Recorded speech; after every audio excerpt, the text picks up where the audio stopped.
All right, let's continue with our decimals introduction, but this time we're going to talk about multiplying decimals by 10, 100, or 1000. To do this, we need to use what we know about place value and move the decimal point, adding zeros when needed. Remember that when we multiplied whole numbers by 10, 100, or 1000, we would focus on how many zeros we were adding, but really we were adding those zeros because we were moving the numbers along the place value chart. When you do this, it can get a little confusing remembering which way to move the decimal. But think about the big picture. Remember that when you multiply a decimal by a whole number, the answer should be bigger than what you started with. So we can always check our answer that way. First, let's multiply decimals by 10. When we start with the decimal 1/10 or 0.1, we have 8/10. We're going to multiply that by 10. Let's remember that when we multiply 0.1 or 1/10 by 10, it becomes 1. So we're moving it along that place value chart. We're taking that digit, 8/10, and we're moving it from the tenths place into the ones place. So 8/10 times 10 is the same as 8. We can see that equation right here. Now let's practice multiplying hundredths by 1. We have 8 hundredths. We can see that that's hundredths because we have 0.01. Okay, since the 1 is in that second place, that's the hundredths place.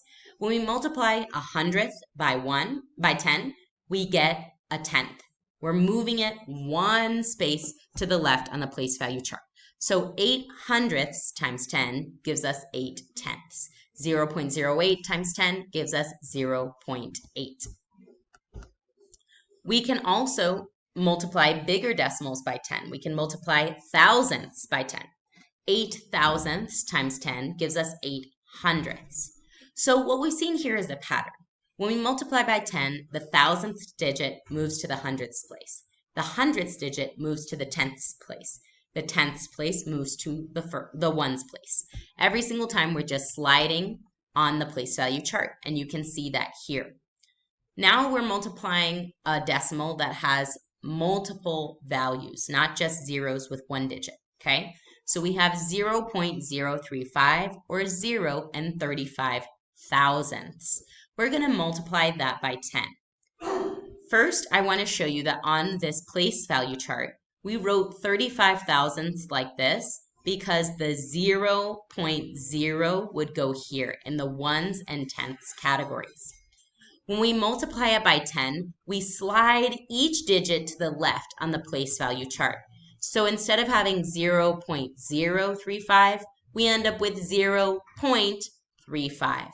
Notice that those 3 5s came even earlier because we moved that decimal point one to the right, or you can think of it as sliding the digits to the left on our place value chart.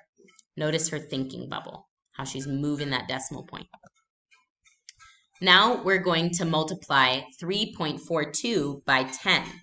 When we're multiplying a decimal by 10, we can move the decimal place to the right, or we can think about sliding the digits to the left on the place value chart. So here we had 3.42.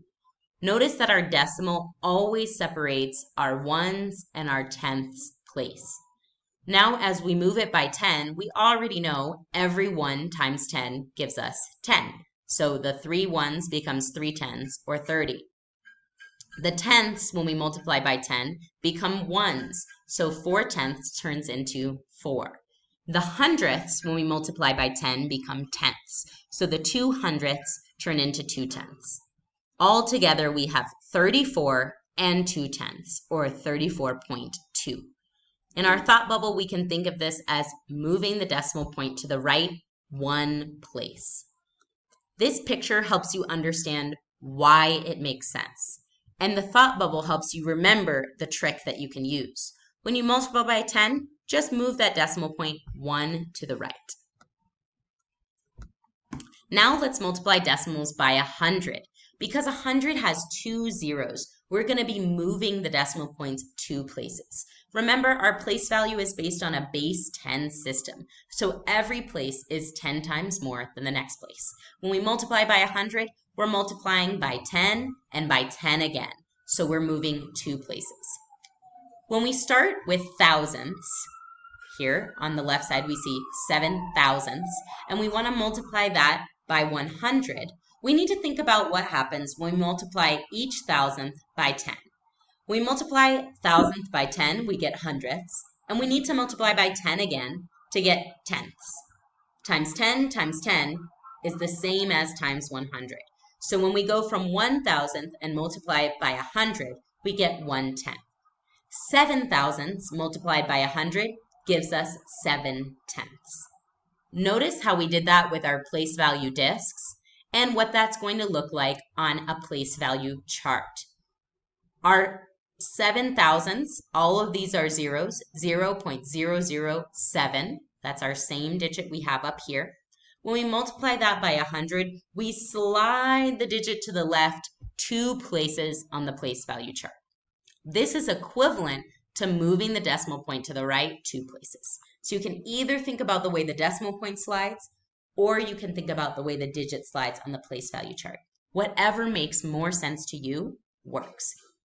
The big thing we want to think about is remembering that the product we get is going to be bigger than the number we started with. 7 thousandths is a really tiny amount, and we're changing it to 7/10. Okay? You can even think about it in fractions if you need to for a moment. 7/10 versus 7/1000. 7/1000 is that tiny little number, and we're making it a bit bigger by making it 7/10. All right, now let's try some examples without our visual aids. Even as we try the examples, you don't have to do it in your head. Remember what we're actually doing to the number. We're making it bigger. Count the zeros in your multiplier to know how many places to move that decimal space. We're going to multiply 4.23 by 100. When we multiply by 100, we need to move 2 decimal places. So notice that decimal and move it, instead of between the 4 and the 2, between the 2 and the 3, and then to the right of the 3. We're moving the decimal place 2 places to the right, so our answer is 423. Now ask yourself, is 423 100 times bigger than 4.23? Why, yes, because 400 is 100 times more than 4. Let's multiply decimals by 1,000. Now we're doing the exact same process, but this time we're moving 3 places. Why? Because 1,000 is the same as 10 times 10 times 10. So when we start with 1,000 and we're going to multiply it by 10 the first time, we get 100. We multiply by 10 again, we get 1/10. And we multiply by 10 again. Now we've crossed that decimal point and we're into the ones. Multiplying times 10 times 10 times 10 is the same as multiplying by 1,000. So when we multiply 6 thousandths by 1,000, we're going to get 6. We can think about this with our place value discs, what's happening to each thousandth. We can think about this with our place value chart.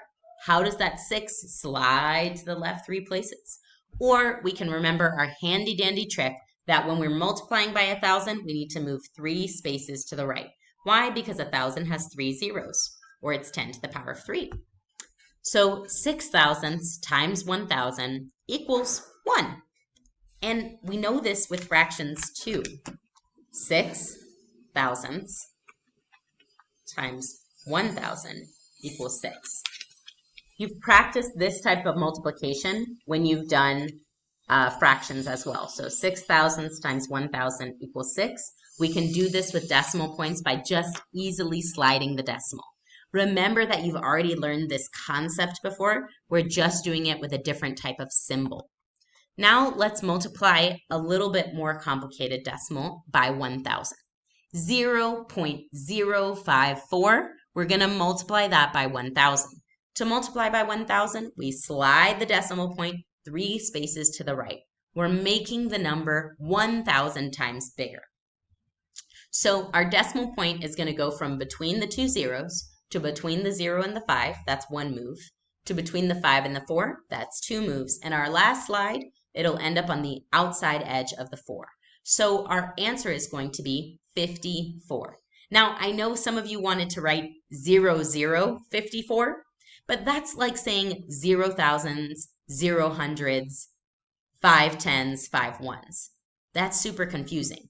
When we have zeros on the left of a whole number, they don't really count. We just say 54. Okay, and you can see that quite easily on the place value chart here. The 5 moves from the hundredths to the tens, the 4 moves from the thousandths to the ones, so we end up with 54. We already know how to read that number on a place value chart. Let's recall our key understandings from this lesson. First, you had an introduction to decimals. We know that decimals are quantities between whole numbers, just like fractions. Then you learned approximation. We used a number line and your knowledge of place value to figure out if a decimal was closer to one side or the other. Finally, we multiplied by 10, 100, and 1,000 by moving the decimal point to the right and making sure our answer was getting bigger. We moved it one place to the right for every zero we had in our multiplier. Now it's your turn to try.